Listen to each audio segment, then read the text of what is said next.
As many of you know, CDK experienced a data breach on Tuesday night which caused them to shut down their systems to dealerships across the United States and Canada. Now, this left these businesses scrambling for how to deal with clients both in service as well as sales, and they had to ultimately resort to either shutting down their business entirely or conducting business using sticky notes, spreadsheets, or whatever other manual processes that they could. Now, this should serve as a massive reminder to the entire industry that these types of cyber incidents can happen at any time. In fact, according to a CBS article that was released just hours ago, there was more than 3,200 security breaches last year alone. And what's incredible is this was a 78% increase over just the year before. Those incidents impacted over 65 million victims. Now, while CDK announced yesterday that most of their systems had been restored by the afternoon, they later followed that up by saying that they experienced a second cyber incident, which caused them to once again shut down their systems across the country. And this again left employees of dealerships scrambling to figure out, how am I going to deal with my customers? How do I deal with business?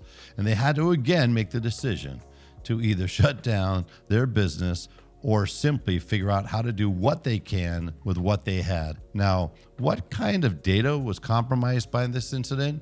At this point, nobody knows. Because CDK is being understandably very tight-lipped, they're not going to share anything until A, they've been able to fully assess the situation, and frankly, I'm sure they're going to want to protect their reputation as well as their data and anything else that they could. But suffice it to say, it could possibly include confidential dealership operational data, financial data, manufacturer warranty data, transactional data, and yes, even customer data. And that's where things get really sticky. You know, there are laws that are in place. In fact, the FTC recently upped the regulations, the regulatory requirements significantly. And it's really important that your dealership right now, that you use this as a reminder to assess your current level of protection. Are you fully compliant with these current FTC regulations? Is your data protected both internally as well as the third-party solutions that you're working with currently?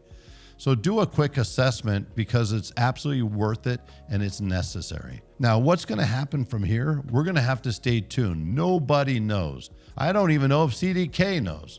All I know is this. At this point, I've talked to dozens of dealers, and not one of them has been offered any level of transparency at this point to provide them even an estimate, a rough estimate of when systems are going to come back online. Now, without any doubt, I'm sure CDK is going to do everything they can to get those systems back online as quickly as possible. But clearly, at this point, they're struggling to make that happen. This is something that no company wants to deal with, especially a company on their website that touts their three-tiered security, cybersecurity solutions that are intended and created to protect dealerships from threats just like this one. Again, I don't believe that any company is 100% safe from these types of attacks that we're seeing more and more. So stay tuned for additional updates to this important story. And in the meantime, again, take the time to assess your level of protection and make sure that you're fully compliant with FTC regulations that exist at this time. I'll be back with more information as soon as it becomes available.